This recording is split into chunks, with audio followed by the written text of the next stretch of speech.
guys, welcome back. It's Josh with the Financial Advisor Car Guy. I wanted to visit with you guys this week a little bit about that 1965 Mustang that I featured over a year ago. I want to say it was episode 2. I gave you guys kind of the tour of the car, and I announced that I had sold it. In episode 5, I want to say, was when the transport truck came, picked it up, and I kind of unveiled that the thing was going to travel overseas and get to France. Well, I just was thinking about that car not long ago. Maybe a month ago, it crossed my mind, and I was thinking to myself, it's kind of strange. I never heard from the guy. I hope the car made it over there. I have no idea what the deal is. Well, out of the blue, I did get a message on Facebook from the buyer. I have no idea how he found me. He messaged me through my work business page. So I have no idea if, well, let me take a step back. So the buyer of the car was a dealer, and he imports cars from the US, reconditions them as best as they need, and then he flips them. He just sells them locally over there. Apparently he does a good business, and I had found his page at one point on Facebook, but I never contacted him or anything, so he wouldn't have ever been able to find my Facebook page because my stuff's pretty private. All that to say, he sold the car to whoever, and this guy reached out to me, and I have no idea how he figured it out, how he found me, but he did. And anyway, he messaged me mostly because of the iPad in the car. If you guys remember, I had kind of rigged up an iPad to work with the in-dash head unit so that you could stream Pandora or Spotify or any of those music players, as well as have navigation. Turn by turn through the speakers and everything. It was really slick. It worked so nice. But anyway, I digress. He reached out because he needed the password to the iPad. Now, I'd put it on a sticky note in the car, and somewhere along the lines that got lost. I have no idea. It could be floating in the middle of the Atlantic for all I know. Don't know. But anyway, he was looking for the password to the iPad, which coincidentally was just the year of the car, 1965. So had he just keyed in 1965, he may have figured things out. But anyway, the long and short of it was he did give me a bit of an update. He loves the car, is really excited about the stuff that I had done to it, but wants to kind of modify it a little bit more for himself. And he told me he found a C-code Mustang, which is just a fancy way of saying a 2-barrel 289 Mustang that he's pulling the engine out of and putting it into my red car. He likes the idea of the rallycross track styling. He's going to leave that alone. He's not going to do any paint or anything, but he is going to do kind of a more thorough restoration. So he may color match, but I'm guessing he's going to do that lower quarter panel patch that I included with the car that I never fixed. It was dented in and there was a little bit of rust in there. I'm guessing he's going to go ahead and fix that. If you guys remember, on the bottom of the fenders, kind of by the front of the doors, that bottom corner of the fender, I had cut a square out and welded in some expanded metal mesh.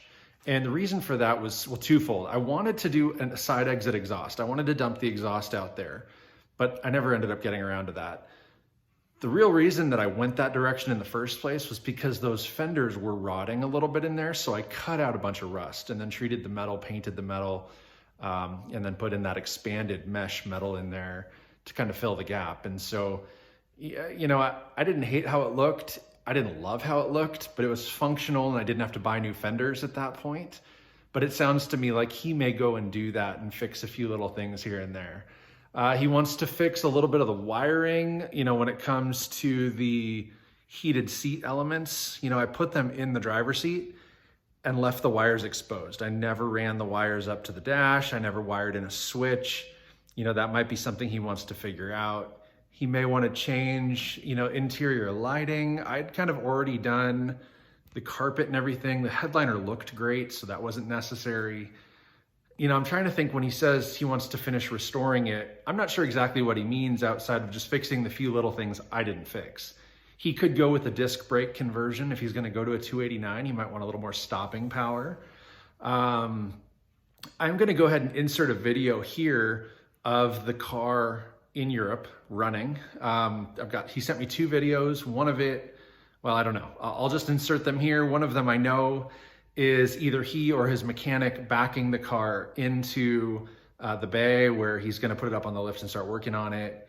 And then a couple of still shots as well of his donor car and the engine coming out. So I'm gonna go ahead and put those in.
So it's pretty cool to see an update on the car. I told him to please keep in touch. I want to see pictures along the way and the progress, and I want to hear all about it.